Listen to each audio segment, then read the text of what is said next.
Hello everyone, how are you? Today we will solve class 4th English worksheet lesson The Giving Tree and the poem The Donkey।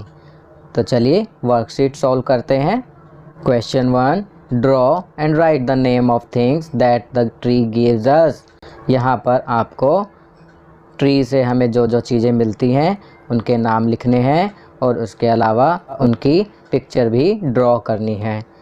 तो यहाँ पर हम लिखेंगे जो जो चीज़ें हमें ट्री से मिलती हैं: fruit, vegetables, medicine, would, spices, paper, flowers.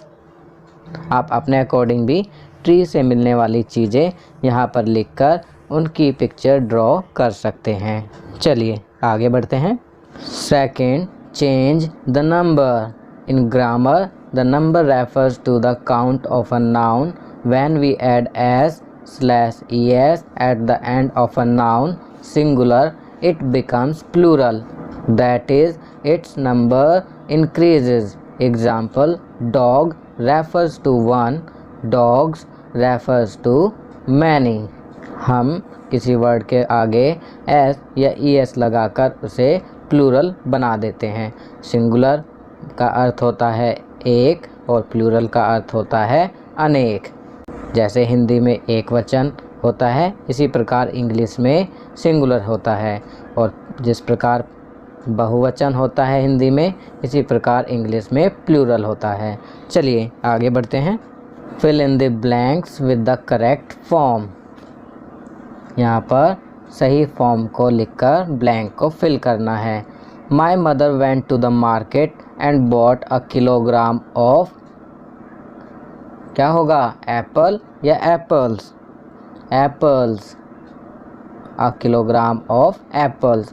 1 kilogram में एक से ज़्यादा एप्पल आएंगे तो यहाँ एप्पल्स लिखेंगे। कोमा, अ डजन डैश, तो यहाँ बनानास लिखेंगे। एंड एन डैश, तो एक लिखा है तो क्या ऑरेंज आएगा, यहाँ ऑरेंज लिखेंगे। My brother wanted a dash, तो यहाँ बनाना लिखेंगे। And my sister asked for an, an का अर्थ है एक, तो यहाँ एप्पल लिखेंगे। आगे, a tree has one dash, तो यहाँ ट्रंक लिखेंगे। बट हैज़ मैनी, मैनी होता है कई, डैश, तो आगे यहाँ पर ब्रांचेस लिखेंगे। A branch has a number of dash, तो यहाँ लीव्स लिखेंगे, प्लूरल। एंड डैश, तो यहाँ फ्लावर्स लिखेंगे। चलिए आगे बढ़ते हैं। Question 3, after reading the story fill in the suitable characteristics of the tree and the boy. Helpful, selfish, ungrateful, caring, loving, rule. These are few characteristics given in the box. ये कुछ विशेषताएं box में लिखी हुई हैं, हमें इनको छांटकर boys और ट्रीज़ के टेबल में लिखना है। तो पहले बॉयज़ की टेबल में लिखेंगे, बॉयज़ कैसा था, सेल्फिश, उसके बाद अनग्रेटफुल और रूड, और ट्री कैसा था, हेल्पफुल, केयरिंग, लविंग, तो यहाँ पर हेल्पफुल, केयरिंग, लविंग लिखेंगे। चलिए आगे बढ़ते हैं। Now the question is, whom do you like more and why? आप किसको ज़्यादा पसंद करते हैं और क्यों? तो बताइए बच्चों, आप किसे ज़्यादा पसंद करते हैं, बॉय को या ट्री को? अगर आपने यह स्टोरी नहीं पढ़ी है तो इस वीडियो के अंत में मैंने इस स्टोरी के पेजेस लगा दिए हैं ताकि आप स्टोरी को आसानी से पढ़ सकें। आपकी सुविधा के लिए मैं यहाँ लिख रहा हूँ, I like tree more than the boy because the tree is helpful, caring and loving, whereas the boy is selfish, ungrateful and rude. Therefore, I like tree more. चलिए आगे बढ़ते हैं। Question 4, like trees, we should also show love and care towards animals as described in the poem The Donkey. पेड़ों की तरह ही हमें जानवरों के प्रति भी प्यार और लव और केयर रखनी चाहिए, जैसा कि पोएम डंकी में दिया हुआ है। In this poem, the poet is sharing the thoughts of a child about having donkey as a pet animal and how would the child handle the animal. The child say if ever the donkey does not obey her, she will get angry at it but will never hit it. Instead, she would give it some grass and corn to eat and after that it will obey her in the best way. Donkey poem में दिया हुआ है कि बच्चे के पास एक डंकी होता है।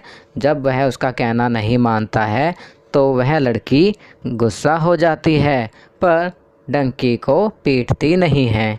इसके बजाय उसे कुछ घास और कॉर्न खाने को देती है जिसके बाद डंकी उसका कहना मान लेता है। यह सबसे अच्छा तरीका है। चलिए आगे बढ़ते हैं। Now the question, have you seen people beating animals? What do you think of such people? तो इसका आंसर लिखेंगे। अगर आपने देखा है तो यस लिखेंगे और नहीं देखा है तो नो लिखेंगे। मैंने देखा है तो मैं यहाँ लिखूँगा yes, I have seen people beating animals. I think that they are heartless and merciless people. Second, do you ever tease animals? If yes, how? क्या आप कभी जानवरों को तंग करते हैं? यदि हाँ तो कैसे? तो बच्चों, यदि आप एनिमल को टीज परेशान करते हैं तो हाँ लिखेंगे और नहीं करते हैं तो नहीं लिखेंगे। आपकी सुविधा के लिए मैं यहाँ लिख रहा हूँ no, I never tease animals. I think that everyone should be kind to them. मैं जानवरों को परेशान नहीं करता हूँ। मुझे लगता है कि सभी को उनके प्रति काइंड होना चाहिए। चलिए आगे बढ़ते हैं। Third, how can you be kind to them? आप जानवरों के प्रति कैसे काइंड हो सकते हैं? तो हम यहाँ लिखेंगे we can give them food. We should not beat them. Instead, we should love and care them. If we found them injured, then we should help them to get the treatment. चलिए आगे बढ़ते हैं। Activity time, the gratitude jar. Gratitude is a way of expressing your love, thankfulness to someone who has helped you in any way. Let's show our thankfulness to our family, friends, teachers, and nature. Fill the blanks in the following gratitude jar and color it beautifully. क्रियाकलाप, यहाँ पर एक gratitude jar दिया हुआ है।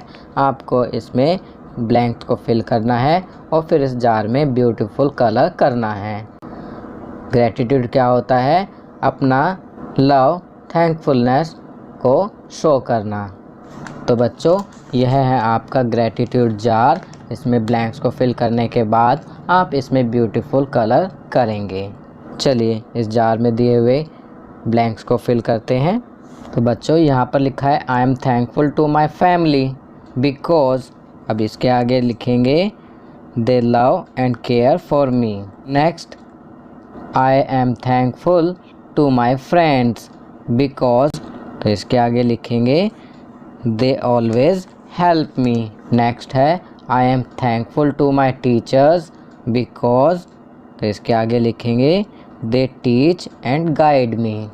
और इसके बाद है I am thankful to nature because, तो इसके आगे लिखेंगे because of nature we are living on this earth. Because nature gives us things that are essential for life like mountains, trees, water, oceans, oxygen etcetera. तो बच्चों, ये worksheet यहाँ complete होती है। अगर यह वीडियो आपको अच्छी लगी तो इसे लाइक एंड शेयर ज़रूर करें। अन्य विषयों पर बने हमारे लेटेस्ट वीडियोस को देखने के लिए चैनल को सब्सक्राइब करना ना भूलें और देखते रहिए हमारा channel knowledge kingdom. Thank you.